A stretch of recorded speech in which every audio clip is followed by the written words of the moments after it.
Hello everyone and welcome to Red Hot Go, the show where I watch the first 3 episodes of an anime recommended by you and give my first impressions on it. This time, by request of Rymation, Frank Stendel, Super Nolu, Shadowblazer 13 and Corn Nugget Boy, I will be giving Golden Time a Red Hot Go. I went into Golden Time knowing that the author of the source material, Yuyuko Takemiya, also wrote Toradora as well, and I could certainly see some similarities between the two. On the most surface level, the female lead Koko strongly resembles Taiga with her long brown hair and large brown eyes. Her relationship with Mitsuo also gives me similar vibes to Ryuji and Taiga when they would argue. I basically liked all the characters from the get-go. Koko's introduction was bombastic and unexpected, Mitsuo being portrayed as just a bigger doofus as the protagonist made him endearing, and even though Linda and Shinami didn't get quite as much screen time in the first episode, I was immediately fascinated by them as well. The introduction of our protagonist, Banri, was also handled well. I particularly like the scene where his newfound friend Mitsuo is embarrassed to have a bouquet of roses. Banri's means to solve this problem showcased creativity, while his motivation showcased empathy.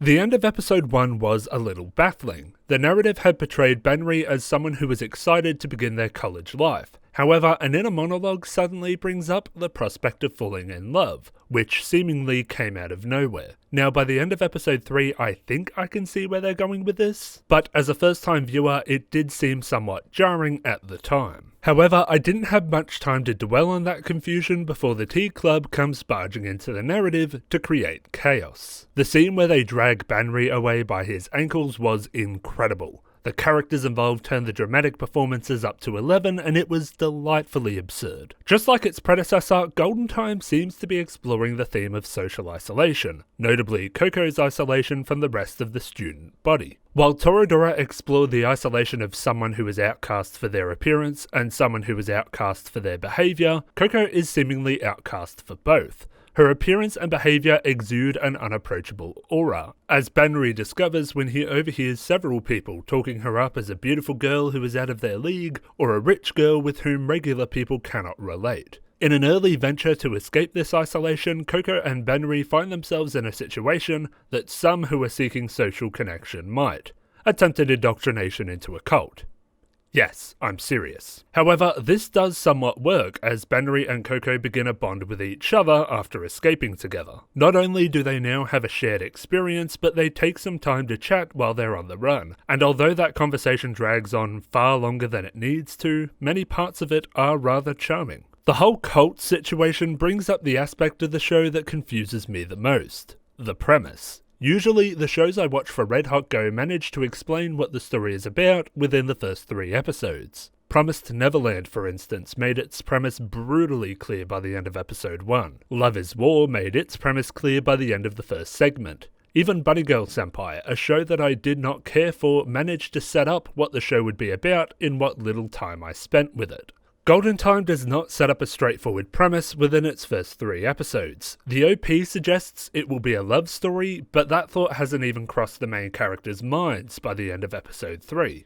Maybe it's about solving Banri's memory loss, but he seemingly isn't interested in that. If I made a guess based solely on the events of the first 3 episodes alone, I would guess that it was about club hopping to find the right fit. But that doesn't seem likely. However, despite the lack of a straightforward premise, many of the events that have transpired and admissions made by the main characters strongly points towards the core theme: identity.